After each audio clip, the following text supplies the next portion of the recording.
We bring you the latest updates from the Pna Newsroom. Japanese Prime Minister Fumio Kishida pledged 600 billion yen, or equivalent to 4.6 billion US dollars worth of official development assistance and private sector investment. This is to help the Philippines' economic development plan, which aims to achieve upper middle income status by 2025. Kishida made the announcement after witnessing the signing of 7 bilateral documents and agreements between the two countries at the Prime Minister's office in Tokyo. He said that the assistance will be provided to the Philippines over a 2-year period ending in March 2024. Meanwhile, the 7 bilateral agreements cover infrastructure development, defense, agriculture, and information and communications technology cooperation. President Ferdinand Marcos Jr. said the signing of the agreements further cemented both countries' commitment to their strategic partnership. Likewise, Marcos invited Kishida to visit the Philippines for a return visit in the very near future. 2 Filipinos were killed in the Angkatya district of Hatay province in Turkiye following the killer 7.7 magnitude earthquake on February 6. The Philippine Embassy in Turkey confirmed today the death of the 2 Filipinos who were earlier reported missing.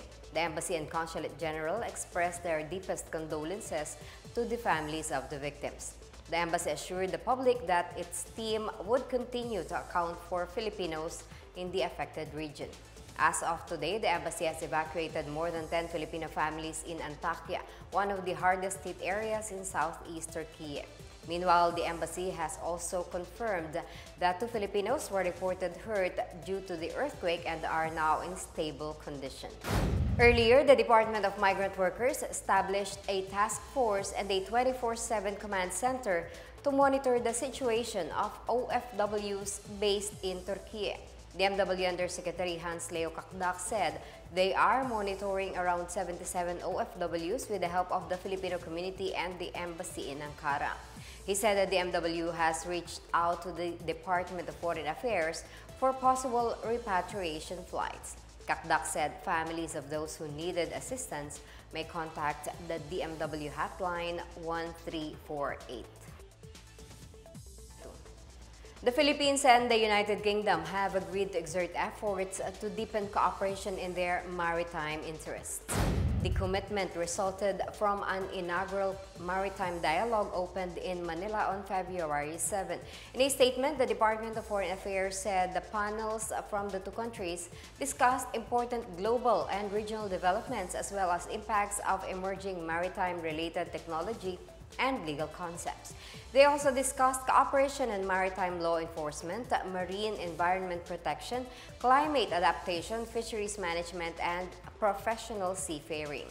DFA Maritime and Ocean Affairs Office Assistant Secretary Maria Angela Ponce and UK Foreign Commonwealth and Development Office Legal Director Andrew Murdoch led their countries' respective delegations. The Philippine panel said the maritime dialogues are an opportunity to advance shared strategic interests with its close and like-minded partners. Meanwhile, the UK sought to boost maritime cooperation as part of the Philippine-UK Enhanced Partnership. The dialogue was an offshoot of the Philippines-UK high-level political talks held on November 22, 2022 and the expansion of the 2020 Maritime Law Dialogue. Following the learning gaps due to the halt of in-person classes during the COVID-19 pandemic, the Department of Education urged ASEAN leaders to embrace the spirit of Bayanihan in order to improve the region's quality of education. During a conference, Vice President and Education Secretary Sara Duterte stressed the importance of dealing with the impacts of the COVID-19 pandemic on education.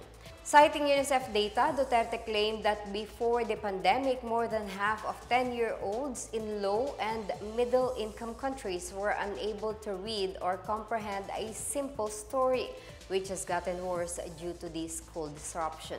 DepEd has pledged to increase its efforts to realize its matatag or resilient agenda, which promotes inclusive education and a positive learning environment in order to speed up the delivery of basic education in the country and providing assistance to teachers.